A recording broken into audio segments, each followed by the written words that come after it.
Zero DTEs. How do retailers trade this popular expiration? Jason and I will bust it up today as risk wrangling, derivative desperados on the Trader's Workshop. Let's get into it after the bell.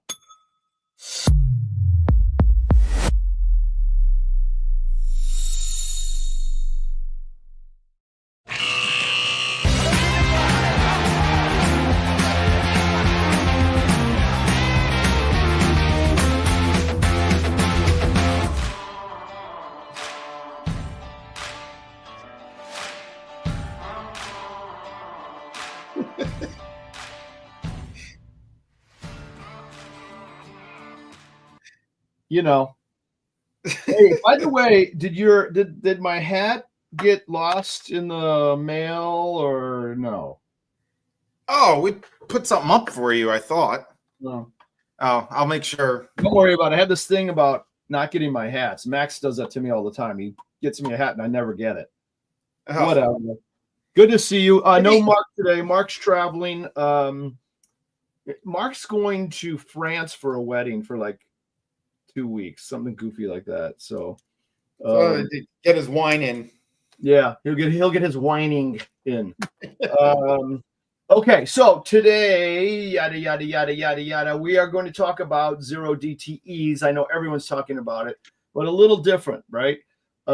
First of all, zero DTEs are expirations that expire today. Now, we have always had zero DTEs, except it was only once a month in the old days. Then they added a couple more. They got to Monday, Wednesday, and then they started doing them Tuesday, Thursday, and they added all the weeks. We go out 35 days-ish into the future where every single day has an expiration. Okay, so that's what zero DTE refers to. Quick data point from SIBO. I think the data says that trading in zero DTEs represents about 51%, might be even higher now, of trading in SPX alone. So critical point there too is that it's not a movement from backdated months to front-dated months. It's a new additive 51%. So it's really increased the volume of trading in that product and other zero DTE products that exist. Now, before we get into the topic of the day, what are your thoughts on zero DTE? Good, bad, and different for the retail person? How are you seeing dealers use it, that sort of thing? So I don't know good or bad. I mean, that's kind of, a blanket assumption, right? I think it requires a certain type of person. You have to be you have to have a solid edge and you have to have a great trade plan, because in zero DTE trading, you can lose a lot of capital really fast. Mm-hmm. So, or gain a lot of capital really fast. So I think that you definitely need a very solid trade plan. I mean, day traders have always existed. Mm-hmm. Now they just have a different vehicle to trade. So I think that zero DTEs are good. Overall, from a day trading standpoint, I think though that for the individual investor, it depends on their temperament, definitely, and their trade plan and their edge. Okay. So, good points. From my perspective, I think that, for me personally, trading, I would love to figure out a strategy that I could rinse and repeat with in a zero DTE. And the reason's obvious, especially for a retail person, right? It's instant gratification. And unfortunately, from time to time, it's instant, pain when you lose. But if you can figure something out where you can kind of harvest a little theta, then, you could be pretty successful. Now, what we've seen since the Trump tariffs is that we've had massive 1.5–2% moves in the the SPOOs, S&Ps, and the market, and those short iron condors and everything else that's kind of like that have taken some pain with those moves, right? And what we've seen in the retail side is that a lot of those customers have put their hands underneath their rear ends and sat on them for a while, waiting for this to subside, because they're just getting whipped around and having to close these things and stop out. Have you seen similar things? I think earlier, like in mid-April, I saw people sitting on Yeah. their hands as far as that. They've come back. I think that, I mean, yesterday we saw a lot of sold puts at 59.50 and 59.25 just come rushing in. I do think that there is a, like between 0 DTE and 1 DTE, which would be tomorrow's expiration, Yep. there has been a perpetual backwardation. So it's a little bit higher implied volatility for 0 DTE than there has been for 1 DTE. A lot of that too is time weighted to the morning and the evening, like the first 15 minutes and the last 15 minutes. On And which structure, the 0 or the 0 1? DTE, 0. Okay. And in between, you don't get that much harvested theta. And I think that a lot of people, I think that reflects too in retail in particular, the selling of condors starting at like 10 o'clock, which the market opens at 9:30 Eastern. Condors start getting sold at around 10 from what we notice. Yep. And they start getting bought back toward the end of the period because I think retail has learned you have to pay your lunch money at the end. You can't just rely on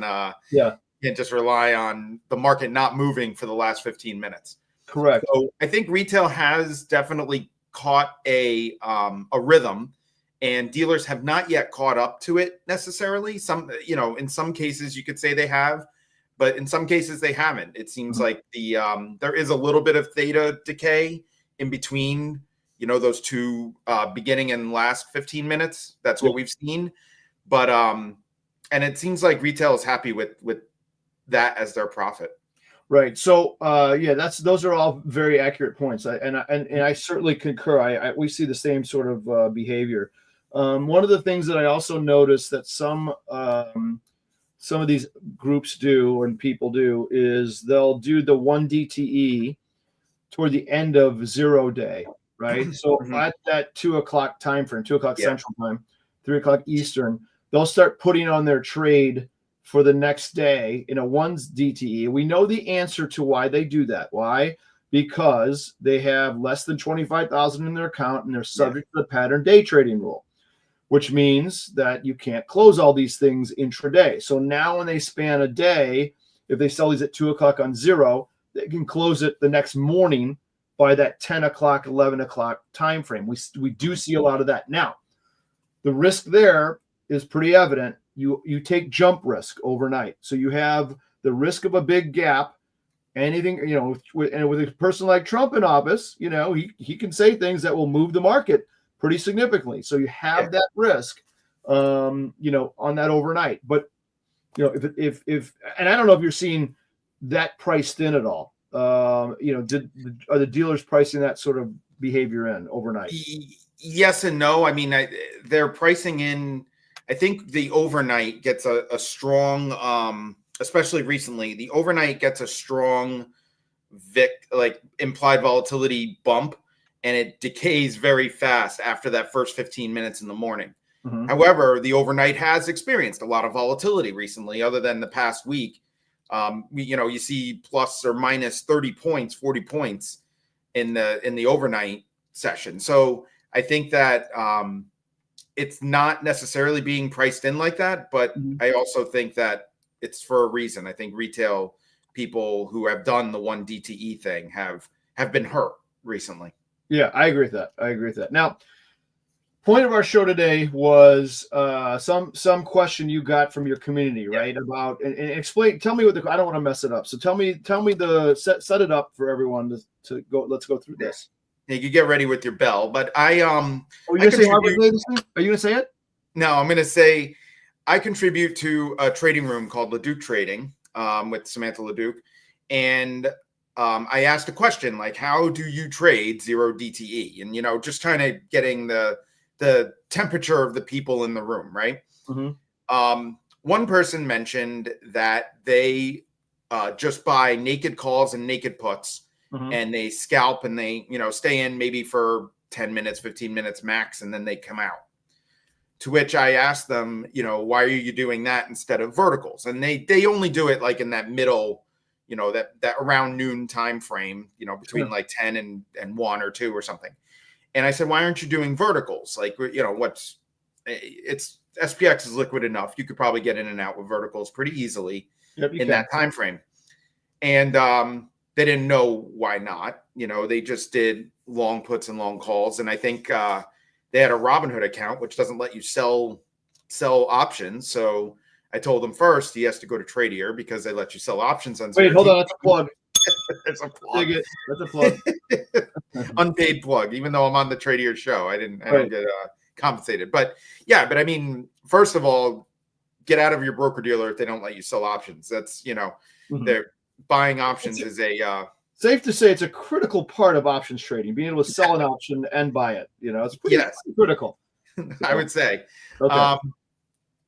But second of all, it brought up the question people started asking as follow-ups. Why would you do a vertical instead of a naked option? And I said, you know what? That's a good topic for Lex and I today. Okay. Right. So before we get to that, let me go to a question. Bobby, you're the man. Thank you for this. Let me put it up here. Can you see it? This is one of your hot button items. So, Bobby's been in the market forever. So I know he might even know the answer to this already. So what are your thoughts there? I certainly have a thought on this one about inherent risk. My feeling, we've heard the Volmageddon story, and zero DTEs are contributing factors to potentially causing that. What are your thoughts there? So what we've seen kind of with our data is zero DTEs have actually mitigated risk, not enhanced market risk. And the reason why is because we notice that zero DTE trading is probably, while retail has a good chunk of it, obviously. Yep. Zero DTE trading, I think, is mostly dealers hedging the other side of their book, right? Their larger book. And so I think zero DTEs have allowed market makers to control their risk better. They're cheap Greeks. If you need cheap Vega, you can do a zero DTE or a 1 DTE or something like that. And, we've seen even before the existence of zero DTE, we've seen that happen on Fridays, people, expanded volume happens on zero DTE when it was a Friday expiration. Mm-hmm. So I think that actually it's quite the opposite. I know there's some white papers out there warning about zero DTE, gamma risk in zero DTE. And while conceptually it might exist, I think that the overall look has been that zero DTE has mitigated market risk more than made it worse. Yeah, I think a lot of that's true. My feeling is very similar. And I've talked with some of the folks at SIBO who have a lot of great data on this too. And they tend to align with that, I think. Plus some of my old pals who are still in the market making business and still work for those shops and trade that, I kind of asked this question to them and they said exactly what you said. And to the point where some of these entities, these market making entities have zero DTE teams that just deal with zero DTE. Now they look at the overall book for sure, but they trade zero DTE as much as possible within itself. And if they need a hedge for the rest of the book, they use it as such, right? Yeah, you're right. It's very cheap dollar. So it might not be cheap implied volatility, but it's cheap dollar kind of purchases that they can make. And the other thing too is gamma squeezing and all the Vana and charm that goes with it. You get to a point and you get to another level unless someone someone else is buying from them in another zone of the curve. They're already hedged after a certain point and it's over, right? Yeah. And gamma hedging actually rarely, it's not a very common thing. It's kind of more rare. It's only when there's strong market moves. What we've also noticed is when there is a strong market move to the downside, they layer, customers, I guess you could say, layer on puts underneath. I think a lot of that is dealers too. Like the higher tenor dealers are hedging by buying the cheap Greeks underneath. Yeah. And, typically they are, they're short puts. And if those short puts start going into the money, they start buying puts on zero DTE, just expecting, expecting the rebound instead of maybe overhedging with underlying or something like that. Yeah, for sure. Mm-hmm. Yeah, very good. Thanks, Bobby, for that. I appreciate that. We're going to have you on to tell us about your answer on that. You get you and Jimmy on, and we'll talk about it. So, incidentally, Bobby and Jimmy are part of Trader's Edge on the Tradier Hub network, and they're on Wednesdays. And Bobby, throw in the chat what time it is because I can't remember it because I get Eastern time and Central time always confused. I think it's 1 o'clock. Also, Bobby should ask. We should ask him. Does he agree with our assessment? He might tell us. All right.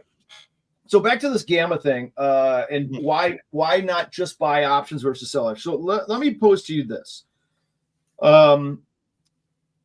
I did a little bit of a study, let's say, and I did it in the real market with day trading. Okay.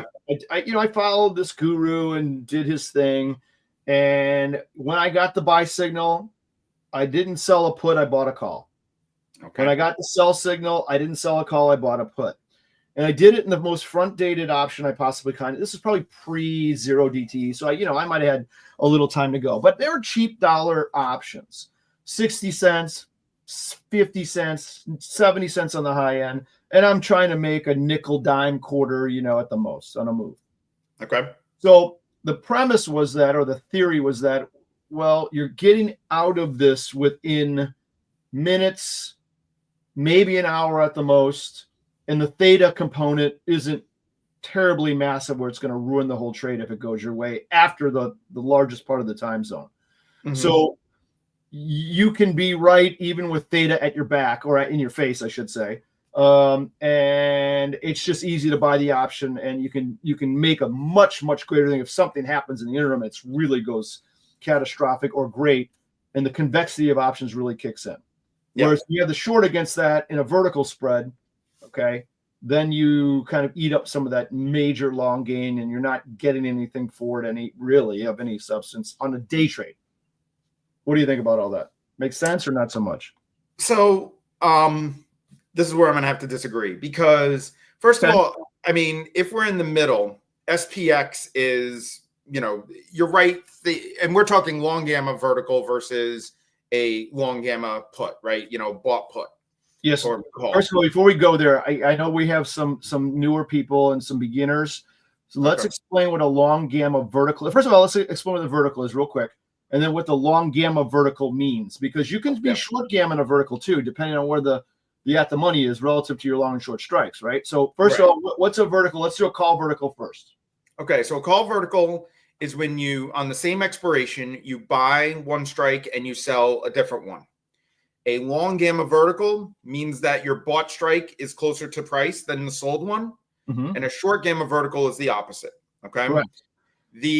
If you do a short gamma vertical, your maximum gain is the premium that you collect on that trade, and your maximum loss is the gap between your short strike and your long strike minus the premium that you gained.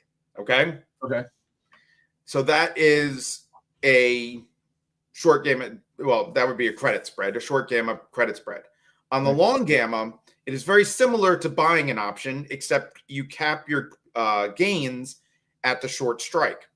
Now, the reason why I disagree with you on what you were saying about just going in and out with the naked put or a naked call is if you applied the same capital to the vertical as you did your naked put, then you would be able to put on probably 3, 4, 5 more verticals than you would for every one put you had. Okay, fair. That would, and I'm just assuming, you have to kind of make something equal, and that thing that making equal is the capital you put in, the margin you put in. If you do that, your gamma is going to skyrocket if you even get close to your long strike with the vertical. So you're able to make more quicker if you were to use the vertical. What are your thoughts? Okay, so that technically is correct about what you said relative to gamma. Now, I would argue that in a market-making capacity, which is different from a retail capacity, market makers care about gamma more than a retail person should. And what I would say is that if it goes correct, with a vertical for a retail person, his or her response to being right is to get out of the trade, not to hedge it. Right. You're not going to hedge your gamma because you can't, technically. Right. You can't sell deltas if you're long a call vertical with long gamma because you're equally short a long and a short. The second you sell a call, that's an extra short call that now you're naked on, and they're not going to let you do that unless you have a ton of money in your account. Okay. Oh, I would take off the whole vertical. That's right. That's my point. Once I win. Yeah. Once you win, you take off the vertical. So in my world, whether it's gamma or not, if I'm just long the option or long the vertical, I don't care. I'm taking it off either way you cut it. I'm not getting any advantage to gamma whatsoever. Really, I'm just getting an advantage of price. And I know it's all interrelated. I get that, but I'm just looking for a move in the correct direction and getting out of the trade easily. I can get out of one single option very simply. When you add another one to it, it gets a little harder. But in SPX, I get it. Super liquid, SPY, super liquid, not probably a problem. But do I need the short at all if I'm in it for just a short amount of time? That's the advantage I think that you hit on is liquidity. So you get better liquidity in one option than you do in two. I do think though, I mean, like let's say you did, you were buying a 30 delta call one, and I'm buying 3 or 4 30-20 long gamma call verticals, right? If we get a quick move, I'm probably going to be able to get out sooner at the same profit point that you're getting out of. Yeah. That's why I think gamma, that's the component of gamma that I'm talking about. It's not so much hedging. It's more how quickly can I realize these gains? Right. So interesting. Around that concept, and we got to go in a second here. Around that concept, what I was experimenting with is combining the spreads, right? So everyone's used to doing iron condors where you sell them, right? Simple, get them way out of the money, little bit of premium in the sale, close it, harvest some theta, close that sucker, and rinse and repeat day two. Well, that works fairly well in stayed markets. But I started experimenting with the opposite, and I did it with iron butterflies and long iron condors. Okay. So now you flip that on its head and turn it upside down. And now what you need is not a sideways market. You need a market that's going to really move. Yeah. Okay. Because what I started noticing is that inevitably I get pinned somewhere along the way on these short things. And wait a minute, if I did the opposite closer in, I know I got to pay a little more, but it seems like I'm always having a chance to get out of these things. Right. And I'll make a caveat. Implied volatility makes a difference. Right. In really low implied vol markets, those are going to be they're going to feel weird, those kind of spreads. Right. So, you want to do those kind of trades in really high implied volatility, but everything's very pricey at that point. So beauty of doing both a long vertical on the call side and a long vertical on the put side. Now, if they're the same strike, the straddle, that becomes a butterfly, iron butterfly. And if they're different, it becomes an iron condor. Long is that you don't have to care about direction. You don't have to be right there. It can go either way, right? It just has to go with some speed. Doesn't have to go super crazy. It just got to go. And it can even drift if it drifts far enough, and you can get out of these things. Yeah, but the one issue, I mean, I'm not a big fan of straddles, but the reason why is because not only do you need it to move, but you need it to move so much that it makes up for your losing wing. Right. True. You will always lose on one of those wings, and unless of course you're legging out, then you have a chance to win. But but yeah, I mean the losing wing has to doubles your premium, so you have to really win if you want a long vol move like that. Right. All right. Well, we got to run. Let's take this up a little more on the beginning next time. Yeah. But the good concept, and I know people are trying these things, right? They're doing these things in zero DT a lot. We see it a lot, so that's good news. By the way, Trader's Edge, Bobby and Jimmy are 3 p.m. Central, 4 p.m. Eastern time. Don't forget to watch these guys. They're live on Wednesdays. They're fantastic. These two cats, they're good buddies of mine. Originally Chicagoland guys. Bobby jumped ship, moved out elsewhere, but I love him, and I know where he moved. I'm not going to say it, but he's in a great spot. Yes. Jimmy's nearby, and every once in a while we get together in person. So we'll probably do a show together soon. Don't dox your friends, man. That's right. That's right. Next thing before we go, this sign behind me, it says "Get Lex Posed," like getting exposed. Don't expose yourself, but that's what I was hoping. I'm hoping I don't get Lex posed. Yeah, you don't want to get Lex posed. However, this is our new YouTube channel that we're doing. Okay, it's where we dive into the world of options trading, finance, investing, all wrapped up in a little luxury lifestyle vibe. When I say we, who the hell is we? That's my co-host Molly. She's from Hollywood. She's smart. She's stunning. She's financially savvy.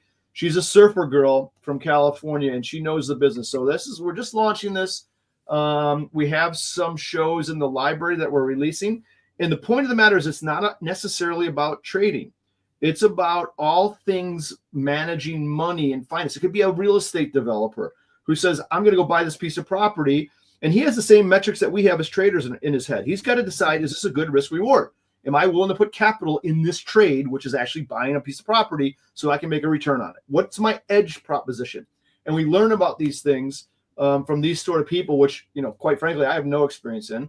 But these experts and titans of their industry will join us on the Lexpo show, and we'll get a Lexposition. A what? In your face, man. This sounds like it needs to be on OnlyFans. I know, right? So stay tuned for that. YouTube show is out there, coming soon. So check it out. I think the show's going to air on Wednesdays, but we'll see. So stay tuned. All right, cool. Otherwise, any announcements for you? Tune in for Bobby's show too. Yeah, tune in to Bobby's show. Any other news from you and Volland? What you're doing, or Dam? So at Volland, we have launched the Volland Academy. That was a couple weeks ago. So that was that's skyrocketed our YouTube viewership. A lot of people are watching those videos. Lex, we're gonna have to do some more videos. We'll have to do like stories from the pit or something like that. I got plenty of them. And get Bobby and Jimmy on with us. The three. Yeah, that'd be great. That'd be great because your video has gotten the most feedback. It's been it was fun. So I got plenty of stories. Don't worry. That's awesome. Good. Because you said the Academy, another announcement. You just reminded me. I got to say this, and I'm hoping you're going to be a part of it. And if Bobby, you're still here, and tell Jimmy, we are creating the Tradier U, which means the university. We are going to have curated courses on education and options and trading generally, but mostly options. It'll be beginner, intermediate, advanced, expert. It'll be on the hub. So it'll be hub.tradier.com. It is not there now, but you will need to have the premium membership, which just means that you just have to sign up. It's free. Okay. All you need to do is put your email in there and not even a password, just your email. But it is going to be great content. And what we're doing is I'm going to be the main host, and we're going to get folks like Jason and Bobby and the OIC and SIBO, Henry from SIBO. They're going to come in and do guest appearances. And a lot of our third-party partners will be there as well, and give little courses so that you can digest these things and learn on your own at your own speed. So look for that on hub.tradier.com. It's coming soon. We're already starting to tape some of the episodes. Cool? All right. Sounds great. Bingo. All right, man. You have a great rest of the week and weekend. Everyone do the same, and we'll see you next time on the Traders Workshop.